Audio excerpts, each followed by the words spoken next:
नमस्कार, मैं हूं गायत्री और आप देख रहे हैं श्रेष्ठ यूपी। दोस्तों, अलीगढ़ बीजेपी में सब कुछ ठीक नहीं चल रहा है। पार्टी की एक महिला नेता ने वर्तमान विधायक पर गंभीर आरोप लगाए हैं। साथ ही विधायक के खिलाफ सीएम योगी आदित्यनाथ को एक पत्र लिखा है और कड़ी कार्रवाई की मांग की है। आखिर पूरा मामला क्या है जिसे लेकर अलीगढ़ बीजेपी में अंतर्कलह की बात सामने आ रही है, उसे जानने के लिए देखिए रिपोर्ट। अलीगढ़ के बीजेपी परिवार से आपस में ही कलह की बातें सामने आ रही हैं। दरअसल बीजेपी की धनीपुर ब्लॉक प्रमुख पूजा दिवाकर ने पार्टी विधायक ठाकुर रविंद्रपाल सिंह पर कमीशन खोरी और क्षेत्र में विकास कार्य नहीं होने देने का गंभीर आरोप लगाया है। मैं क्षेत्र में विकास कार्य कराना चाहती हूँ। जितनी भी दलित बस्तियां हैं, बीसी के लोग हैं, जनरल के लोग हैं, जहाँ कार्य नहीं हुआ है, मेरा एक उद्देश्य था कि जहाँ विकास की जरूरत है वहाँ विकास होना चाहिए। जब मैंने ये मुद्दा उठाया तो उन लोगों का मतलब था कि हम जैसे कहेंगे कार्य वैसे होना चाहिए, लेकिन मैं ऐसा नहीं करती। मेरा उद्देश्य है जहां विकास की जरूरत है वहां विकास होना चाहिए। आरोप के साथ साथ ब्लॉक प्रमुख ने सीएम योगी आदित्यनाथ को पत्र लिखकर विधायक रविंद्रपाल सिंह पर कड़ी कार्रवाई की मांग की है। ये लोग मुझे इतना प्रताड़ित कर रहे हैं, मेरा इतना शोषण कर रहे हैं कि मुझे 2 साल से ब्लॉक में भी बैठने नहीं दिया। 2 साल से मैं ब्लॉक में बैठने की कोशिश कर रही हूँ, जनता की सुनने की कोशिश कर रही हूँ, लेकिन इन्होंने मुझे 2 साल तक बैठने नहीं दिया। ये मुझे मारने की धमकी दे देते थे कि हम ऐसा कर देंगे अगर तुम यहाँ पे आओगी तो।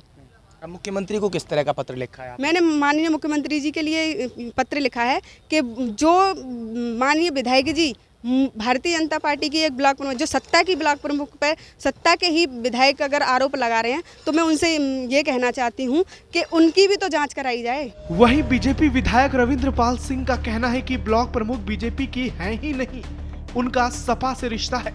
साथ ही खुद पर लगाए आरोप को उन्होंने निराधार बताया और सीएम योगी से ब्लॉक प्रमुख पर कार्रवाई की मांग की। नहीं, वो तो है ही नहीं, कोई आरोप तो जब नहीं, कोई टेंडर नहीं हुआ। जब टेंडर नहीं हुआ तो कोई ना, ये जो इनका केस हुआ, जब टेंडर नहीं हो पाए तो किसी की मतलब चौथ वसूली से क्या मतलब है? कौन अपने चाहिए हो पुराने?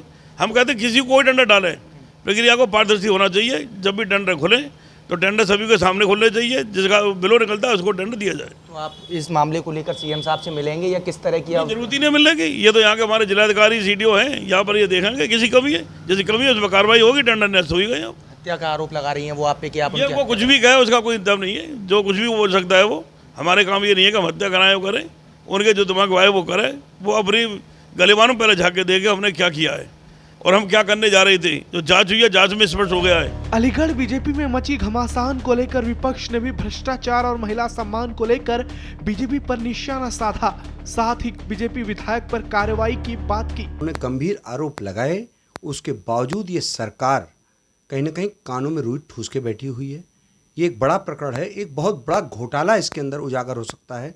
ना इसके अंदर सीबीआई का दखल हुआ, ना ईडी का दखल हुआ, ना इनकम टैक्स का दखल हुआ। सरकार ने कोई भी अपने स्तर से इसकी पूरी जांच कराने के लिए अब तक भी कोई भी काम किया हो। ये पूजा दिवाकर जी का जो जिस तरह से उन्होंने आरोप लगाया है और जो भाजपा के विधायक पर है, ये बिल्कुल ऐसा लगता है, साफ साफ प्रथम दृष्टया दिख रहा है कि भाजपा के विधायक पूर्ण तरह से कहीं ना कहीं भ्रष्टाचार के अंदर डूबे हुए हैं।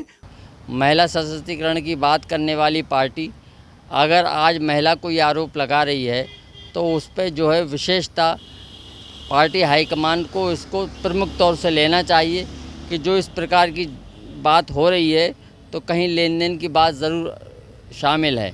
और मुझे ऐसा लगता है कि पार्टी को इस पर गहन संज्ञान लेकर सही जांच करने का काम करना चाहिए।